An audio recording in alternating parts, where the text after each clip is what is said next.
Al-Imam Asy-Syafi'i itu lahir tahun 150. Sebelum Imam Syafi'i lahir itu baginda Nabi sudah cerita, nanti Imam Syafi'i akan lahir itu sudah cerita. Sebelum Imam Malik lahir 100 tahun, 140 tahun sebelumnya, lebih dari itu Nabi sudah cerita Imam Malik kan lahir. Maka kita ini jangan sembarangan sama para imam-imam itu. Nah, ikut Nabi apa ikut Imam Syafi'i? Oh, keliru. Istighfar. Nah, ini wong kan diadab kuwi jenenge. Para imam-imam itu orang yang paling ikut Nabi. Yang mendatangkan rasa takut, yang mendatangkan rasa tenang, bukanlah keadaan-keadaan ini. Allah yang mendatangkan. Nah, oleh karena Allah Ta'ala, orang yang berpikiran dangkal mengira bahwa yang menakutkan itu adalah senjata-senjata. Tidak, bukan senjata yang menakutkan, bukan tentara-tentara yang menakutkan.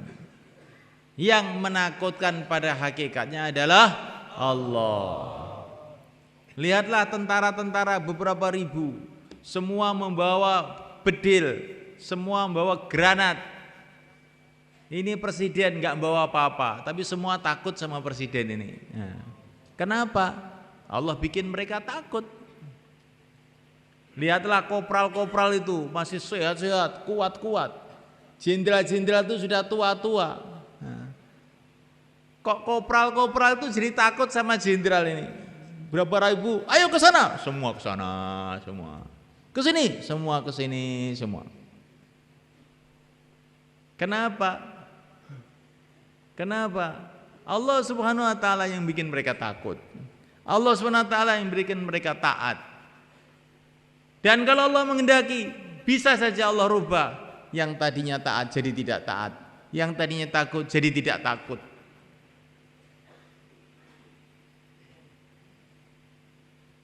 Istri saya ini kok tidak taat sama saya. Memang Allah gerakkan begitu, Pak. Nah, terus bagaimana? Man aslaha ma bainahu wa bainallah, aslahallahu ma bainahu wa bainan nas. Barang siapa memperbaiki hubungannya dengan Allah, Allah akan memperbaiki hubungan dia dengan manusia. Enggak usah ngomel sama istrinya, enggak usah marah-marah. Hubungan kita kepada Allah kita perbaiki. Nanti tiba-tiba jadi baik semua. Ada seorang ulama pergi ke pasar, dia melihat ada kuda gede, besar, indah, dijual dengan harga sangat murah. Maka beliau heran, tanya sama pemilik kuda ini, berapa kuda ini dijual? Sekian. Loh, kok murah sekali? Iya.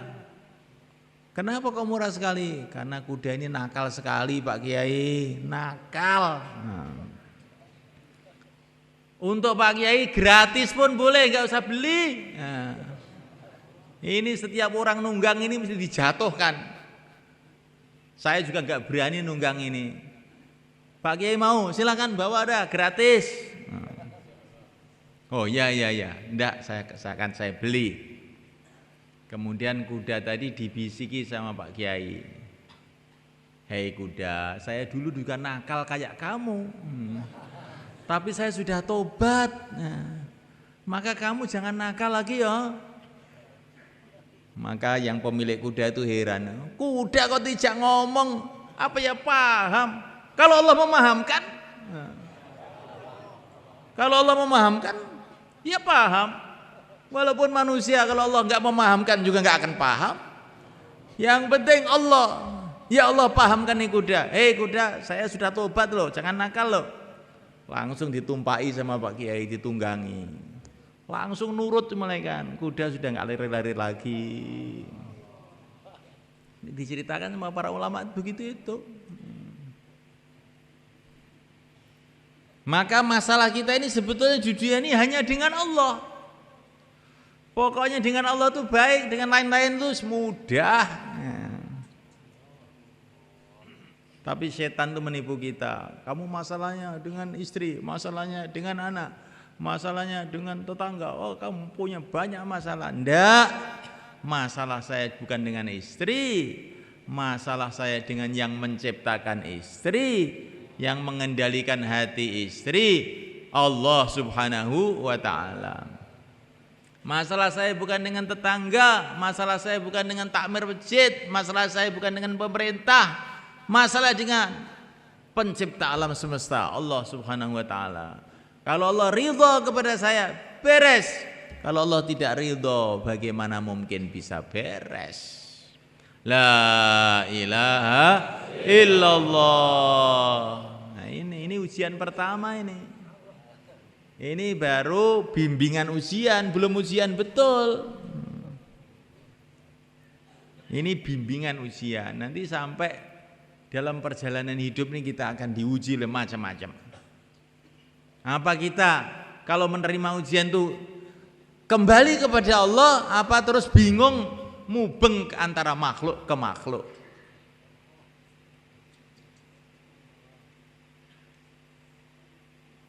Maka seorang petani memberi nasihat kepada petani yang lain. Diceritakan dalam surat Kahfi. Petani dakwah kepada petani. Walaula iddakhalta jannataka qulta ma Allah la quwwata illa billah. Hei saudaraku, kalau kamu masuk ladang kamu, ucapkanlah Masya Allah. Segala sesuatu terjadi dengan kehendak Allah. La quwwata illa billah. Tidak ada kekuatan tanpa pertolongan Allah. Ucapkan begitu. Jangan yakin sama sawah. Jangan yakin sama kekuatan kita yang bisa macul meluku garu. Jangan. Yakinlah bahwa kekuatan manusia itu hanya dari pertolongan Allah. Tapi petani ini ndablek, nggak mau dengar. Alah, orang dakwah yang begitu hitung, sama-sama petaninya aja kok. Langsung dia pergi ke sawah. Nggak usah didengar itu ngomongan orang itu. Langsung pergi ke sawah. Ternyata sawahnya sudah ludes, hancur. Masya Allah. Lah kok ludes kayak begini? Ini dalam surat Kahfi diceritakan. Maka orang itu kalau sudah mendengar nasihat agama, diingatkan kepada Allah kok ndablek, nanti itu kalau nggak diampuni oleh Allah celaka akhirnya.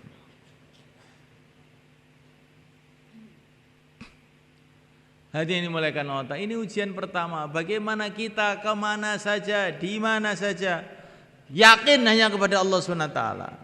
Berharap hanya kepada Allah SWT. Berdoa merengek kepada Allah. Ya Allah, ya Allah, ya Allah. Dalam syairnya orang Arab yang dibaca santri-santri itu bagaimana itu? Allah, Allah, Allah, Allah, malana maulan siwallah. Kullama nadaitu ya Rabb, qala ya abdi anallah. Itu syairnya santri-santri kalau malam Kemis itu begitu. Allah, Allah, Allah, Allah, malana maulan siwallah. Tidak ada bagi kami penolong selain Allah. Kullama nadaitu ya Rabb, setiap aku memanggilnya ya Rabb, hai Tuhanku. Qala ya abdi anallah, maka Allah berfirman, hai hambaku, aku adalah Allah. Itu malaikat orang iman tuh begitu.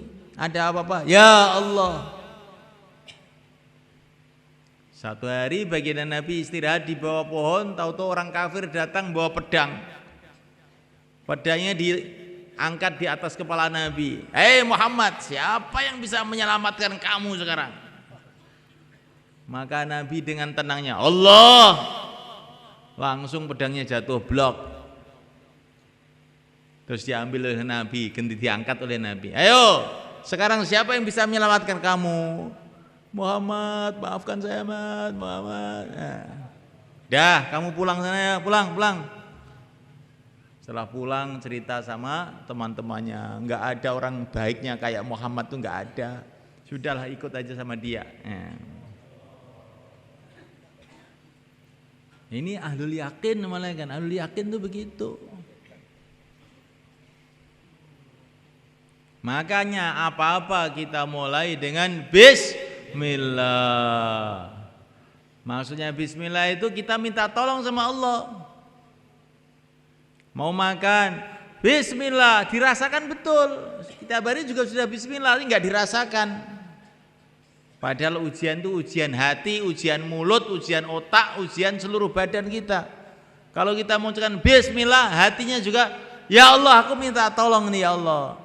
Makanan tidak bisa mendatangkan manfaat kecuali dengan pertolonganmu. Minuman tidak bisa mendatangkan kesegaran kecuali dengan pertolonganmu. Obat tidak akan mendatangkan kesembuhan kecuali dengan pertolonganmu. Bismillahirrahmanirrahim. Aku minta tolong kepada Engkau ya Allah. Tidak minta tolong sama obat, sama nasi, sama sego, sama apa, tidak. Inilah Bismillah. Nabi mengatakan, apa saja yang kamu mulai dengan Bismillah nanti barokah. Tapi kalau tidak kamu mulai dengan Bismillah, barokahnya berkurang. Kalaupun ada barokahnya tidak sempurna.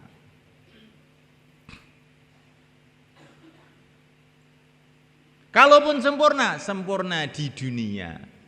Di akhirat nggak dapat pahala. Maka apa-apa kita mulai dengan Bismillah. Barang siapa kumpul istrinya mengucapkan Bismillah, maka nanti kalau jadi anak, setiap anaknya bernafas dia dapat pahala. Maka anaknya banyak, pahalanya tambah banyak.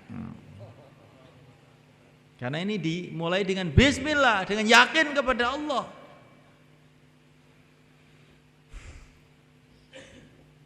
Ini ujian pertama. Ujian yang kedua, ujian amal. Jawabannya Muhammadur Rasulullah. Amal apa saja yang kita pikir, bagaimana kita mengikuti arahan Rasulullah SAW. Amal apa saja.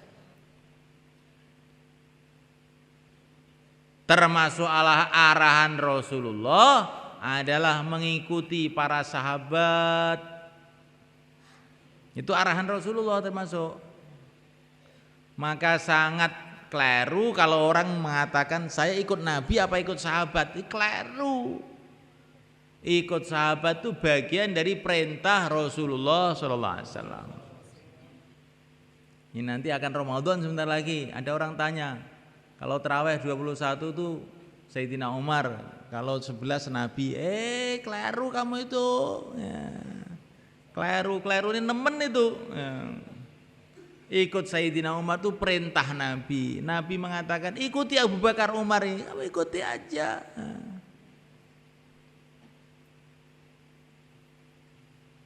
Kamu kira yang mau ikut Nabi itu kamu saja. Sayyidina Abu Bakar, Sayyidina Umar lebih lagi mengikuti. Sudah kamu ikut aja. Insyaallah malaikat.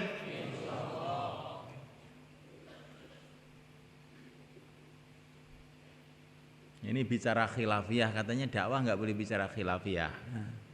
Ini terlanjur tadi semalekan. Karena saya ini sudah bicara khilafiyah tiap hari gitu, jadi akhirnya di forum dakwah juga bicara khilafiyah. Tapi ini khilafiyah yang tidak membahayakan, ini penting malahan. Biar ngerti orang itu. Ikut sahabat itu bagian dari perintah Nabi. Ikut para ulama itu bagian dari perintah Nabi. Nabi itu semalekan Al-Imam Asy-Syafi'i itu lahir tahun 105 150. Sebelum Imam Syafi'i lahir itu baginda Nabi sudah cerita, nanti Imam Syafi'i akan lahir itu sudah cerita. Sebelum Imam Malik lahir 100 tahun, 140 tahun sebelumnya, lebih dari itu Nabi sudah cerita Imam Malik kan lahir. Maka kita ini jangan sembarangan sama para imam-imam itu.